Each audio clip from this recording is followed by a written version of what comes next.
of how to use P0's open source kubernetes-oidc repo to configure and set up OIDC authentication for your Kubernetes cluster. So to start with, I'm going to show you the repo itself. So that's this repo right here, which you can get to just by going to GitHub, P0 security, Kubernetes OIDC. And for today's demo, we're just going to follow along with the README in this repo. Just to get us started, I have a toy environment here that has a Kubernetes cluster installed. Right now, I have authentication using EKS's provider-based authentication. And if I want to go, say, show you something about this this cluster, I can just run some kubectl command. But the only user that's set up for this cluster right now is me. So here's our cluster. It's running Nginx, not doing anything too fancy. So what we want to do is add authentication so any user in my organization can get access based on membership. In this case, we'll use an Okta application to give people in our organization access to this Kubernetes cluster. So to start with, I'm just going to check out the open source repo that P0 provides. That's this repo right here. So let me just git clone this repo.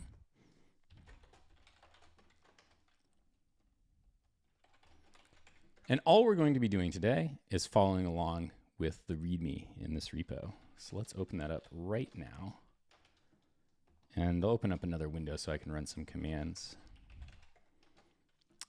Okay, so like I said before, we have a Kubernetes cluster, which is based in EKS, and we're going to connect it to authentication using Okta. So we're just going to follow these commands. Now, I have done some steps ahead of time in order to A, not leak a bunch of credentials, but also B, in order to make this demo work faster, and I'll tell you when those steps happen.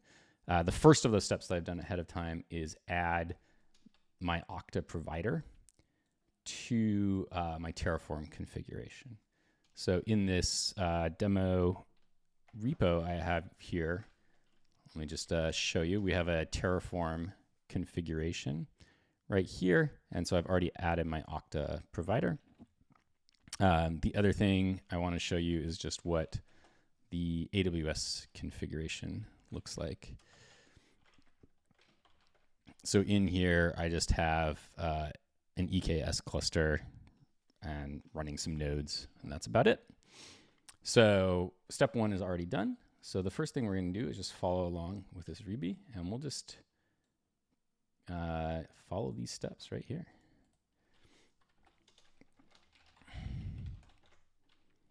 So I just put in the git root of the repo that holds my Terraform for my Kubernetes cluster.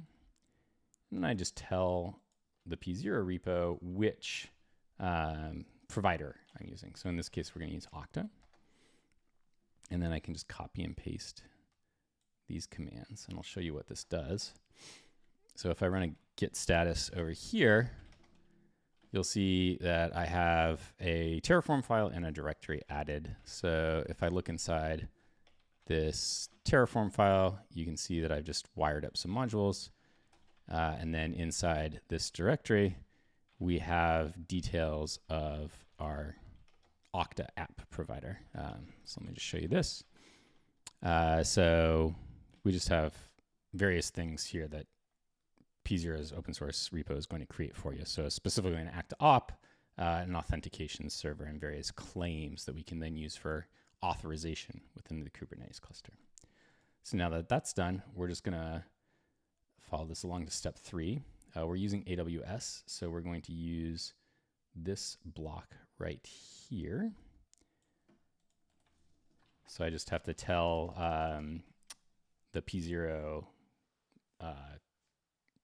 repo where my Kubernetes cluster is located in Terraform.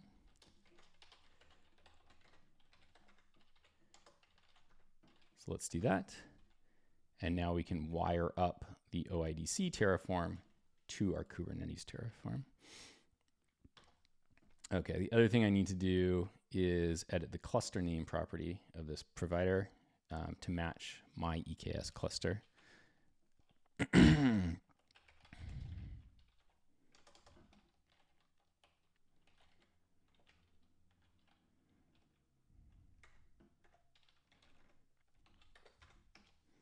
So we're going to do that. In this case, OIDC demo config is the name of my cluster already, so I will leave that unchanged. And then the only other thing I have to do is connect these modules together. So I'll do that now. I just have to add this one line OIDC config here. So let's save that. Okay. And just to show everyone, just add everything here. What's changed? I'll run a quick git diff, and you can see I have some Terraform here to configure my Okta app, the auth server, auth claims, and then wire up various variables and modules all together into my AWS cluster. So all this is done for you by just following these steps in the README. Okay, now that this is done, we can just run Terraform. So we'll Terraform init in order to make sure our providers are set up. In this case, I've already previously applied all these Terraform changes just to save ourselves time, but I'll run Terraform plan for you here so you can see what Terraform is actually doing. So it's going to configure all this stuff for us. So normally I'd run Terraform apply here and wait for that to finish. Okay, so once that is complete, then Kubernetes will be configured to use an authentication server connected to my Okta application. So let me show you the Okta application that's created. So I'll go over here to our Okta installation, and right here we have a application that was created in Okta, which is this Kate's OIDC app. And the only thing I need to do now is assign some users. So let me just do that. So I'll just assign all my engineers to work in this Kubernetes application. Okay. And now the next thing I have to do, now these engineers will be able to access Kubernetes. However, they will not be able to do anything inside Kubernetes. So I will give them some authorization. So I'll do that just by copying this cluster role binding YAML template to my demo repo's Terraform. And in this case, this is just would give a group the viewer role inside Kubernetes. And so the name of the group that comes into Kubernetes will just be your provider prefix, and then the name of the group inside your provider. So in this case, it's just eng. So if I do this, now I can just run kubectl apply to configure this authorization inside Kubernetes. That's done. Again, I'm doing this with right now my single admin user account inside Kubernetes that I get through AWS. So in just a sec, I'll show you what the developer view would look like. So now we've configured two things, right? We've configured our Kubernetes cluster and we configured our IDP.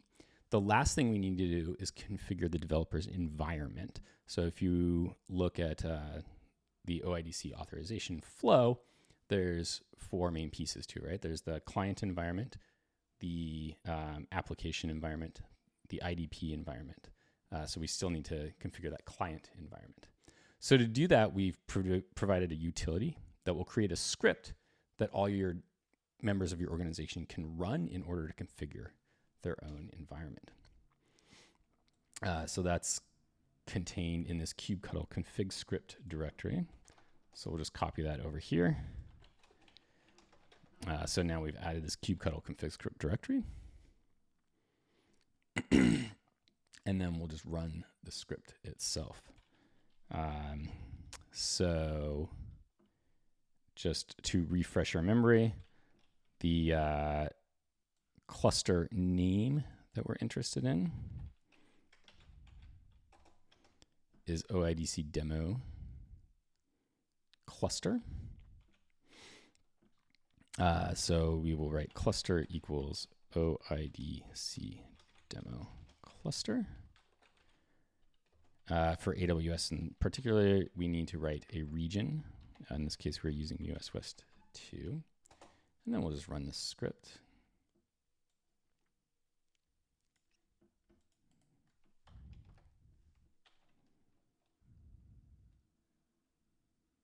Oops.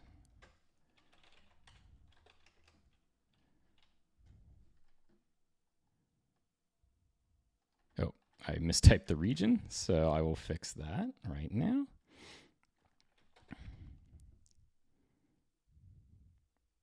Great. So now that I've done that, let's just make this script executable by our developers. Great. So now that script is created, I'll just show you quickly what that has created. It's created this script here, which will run some commands on the developer environment. If your developers are running on an environment that already has Homebrew installed, it will also install kubeLogin, which is the client plugin that they'll need in order to complete OIDC authentication. So now let me impersonate that developer. I'll just run this script right now. And you'll see right now it's running some Homebrew, installing kubeLogin. And if I look at my Kubernetes config, you'll see I now have a new Kubernetes config, which is this SSO OIDC config, whereas this one on the bottom is my AWS user config. Great. So now that we have this config, we can start to run Kubernetes commands as this user. So remember, I gave this user just viewer permission, so I can't apply or delete or anything. So let's just validate that. So I'll call kubectl get pods. You'll see I get taken to my browser. Why is that? Well, that's actually my browser logging in to Okta. And once that exchange occurs, now I have a token that my client can pass to Kubernetes. Kubernetes will then verify that token against the Okta OAuth apps issuer server and allow me access. And so now let me try to do something destructive. Remember, I only had that view role inside Kubernetes. So I can try to do something like this. Oops. And you'll see that I actually don't have permission to do that. And you'll see my username comes in from Okta here. And that's it. Now we're all set up. I can go and distribute this script to any developer or other user in my organization, and they'd have access to my Kubernetes cluster. All right. Well, I hope you enjoy that demo, and thank you.